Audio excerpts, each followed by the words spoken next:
What's going on, everybody? Welcome back to part 2 of my road to the West Coast Scale Challenge. So in part 1, I kind of went over what I was going to be doing and the new motor and ESC combo for my Element kit here. So I did go ahead and I got all of that installed. I will throw up a time lapse so we can see how all of that went. It was rather simple, so everything is all in and it is ready to rock. So let's just check it out real quick.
Alright, so that is all in, and I just wanted to go over a couple of things that I have going on in this build here with the electronics, and that would be this like little mesh wire covers I got going on here.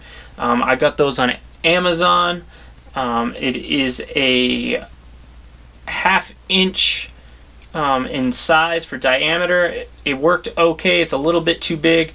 I wish I would have had something that was just right, but the smallest one I got didn't work, and obviously 1/2 inch was way too big. I mean 3/4 inch was way too big. So I did go ahead and I got that kind of all zip tied on, and everything's all kind of zip tied together. I got it pretty clean. I don't like a big wiry mess. So I'm super pumped to have that all in there and everything looking good. I had some problems soldering on the little power for my servo winch, but I was able to get it, and the job's not that great. I'm not that great at soldering. I've been getting a little bit better. If it's just a connector, it's okay, but trying to get those wires and everything in there, I need to get a little jig or something to hold my connectors when I do that. I did go ahead and I shoe glued the power switch here. I hope it holds up. I don't want to get rid of it. I really like having a power switch. It comes in handy. You can just shut your truck off. I don't recommend leaving it plugged in for an extended period of time, but if you're on the trail and you want to just turn your power off real quick to do something, it's nice to have a switch. You don't have to pop your lid off and disconnect the battery, which is not a huge problem on this truck because I just got magnets. I just lift it up and I have the hinge mount in the back, so it's not too big of a deal, but it is something I do like to have. So all that stuff is in, and now I am going to be running this Savox servo. I did steal this out of my Revo 2.0. It is a monster torque servo. I think it's got over 500 inches. runs on high voltage. It is the SV1270TG. It is a little bit smaller than some of your regular servos, so here it is versus the EcoPower. You can see the height difference. Oh, actually, it's not that bad. It is just a little bit more low profile, but this thing turns my Revo wheels really well, so I'm going to put this in there. And I wasn't a big fan of this EcoPower servo, but you know, it was good. It just didn't quite feel as good as the Savox 1210 SG that I have in my Blue Blazer. So now that my wife is going to be able to take advantage of the high voltage with the new ESC, I figured it'd be a good time to take this out, and I'll put this in her rig. That will be coming up in another part in this series. But I gotta get my truck all done first. So we are going to wrap up part 2 with the install of this servo.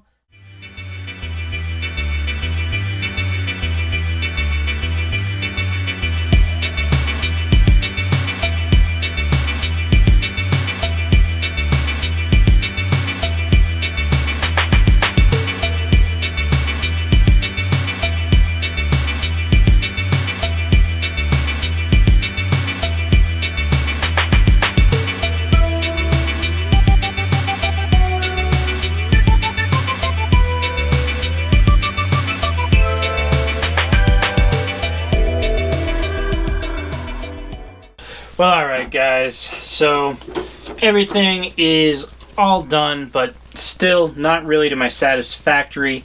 I went ahead and I just trimmed some of this body, the way the sliders are sitting.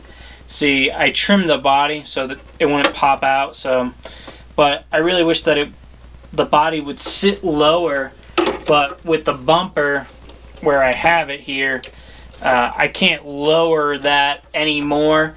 And I took the cage all apart, as you've seen, and I still didn't really get it any lower. So, I mean, this is almost level. I mean, you can push it. It's just the tiniest bit. That's not really going to make a difference, but I wish I could get that to be lower. But with this hinge mount, that's not going to happen. So, I don't know. That's kind of bothering me with this bed setup on here. But, you know, the way I got the magnets set up in the front with the hinge, it's just so good. And now when you pop it, all my wiring is super clean. It looks way better. The motor wires are back here nice and tucked. I did get that servo in, so that is all good. But yeah, this truck is pretty much all ready. I will look for a couple upgrades. If you guys have any upgrades, suggest them down in the comments. I think I'm going to get the inner fender kit. So I have some inner fenders. Obviously, I'll just run those in the front. That should clean it up a little bit. But I'm still going to go with these Pitbull tires. Still not 100% sold on them. I'm trying to give them an honest amount of time and testing. The only other thing that is concerning me is the angle of my drive shaft. It seems very steep compared to my other trucks, but so far there hasn't been any issues with that. I'm not 100% sure what else I can buy or what is ready for upgrades on this truck. Can't really think of anything. So like I said, if you guys got any ideas, suggest it down in the comments below. Well, alright guys, that is going to wrap it up for this video. Stay tuned for part 3, and we will be getting into my wife's SCX-10 and continue on with that part of this series. And also another reminder guys, at 1,000 I will be giving away some of my Scale Life designed shirts, so make sure you're subscribed and paying attention for when I post a video on how you get your chance to win one of those. But as always guys, thanks for watching. You know the deal. I'll catch you in the next one. I'm out.